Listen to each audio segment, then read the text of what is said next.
नमस्कार विद्यार्थी मित्रांनो, आज आपण इयत्ता 8वी स्कॉलरशिप उतारा क्रमांक 4 मराठी विषय यावर आधारित प्रश्नोत्तरे पाहणार आहोत.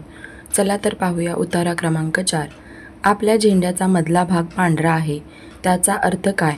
पांढरा रंग प्रकाशाचा, सत्याचा व साधेपणाचा निदर्शक आहे आणि या झेंड्यावरील अशोक चक्र काय सांगते?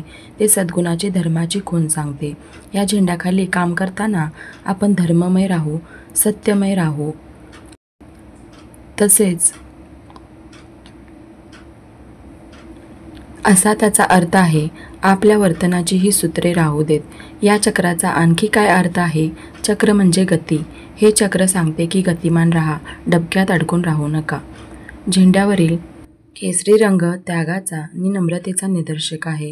हिरवा रंग म्हणजे हरित श्यामल भूमातेचा. या ध्वजाखाली उभे राहून आपण सेवावृत्तीने निरहंकारपणे पृथ्वीवर स्वर्ग निर्मूया. या उतार्यावरील काही प्रश्नोत्तरे पाहूया. चला तर पाहूया प्रश्न क्रमांक 1. आपल्या राष्ट्रध्वजावरील चक्र आपल्याला कोणत्या 2 बाबी सांगते? आपले वर्तन सत्याचे राहू दे, इतरांसाठी त्याग करा, सतत खरेपणाने वागा, सतत गतिमान राहा. उत्तर आहे पर्याय क्रमांक 4. प्रश्न क्रमांक 2. पृथ्वीवर स्वर्ग केव्हा अवतरेल?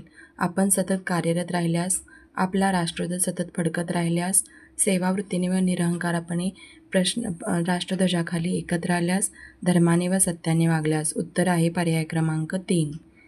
प्रश्न क्रमांक 3. पुढील जोड्यातील चुकीची जोडी निवडा. अशोक चक्र सद्गुण व गतीचे निदर्शक, पांढरा रंग सत्याचे व साधेपणाचे निदर्शक, हिरवा रंग सेवावृत्तीचे व निरहंकारपणाचे निदर्शक, केसरी रंग त्यागाचे व नम्रतेचे निदर्शक. उत्तर आहे पर्याय क्रमांक 3. धन्यवाद.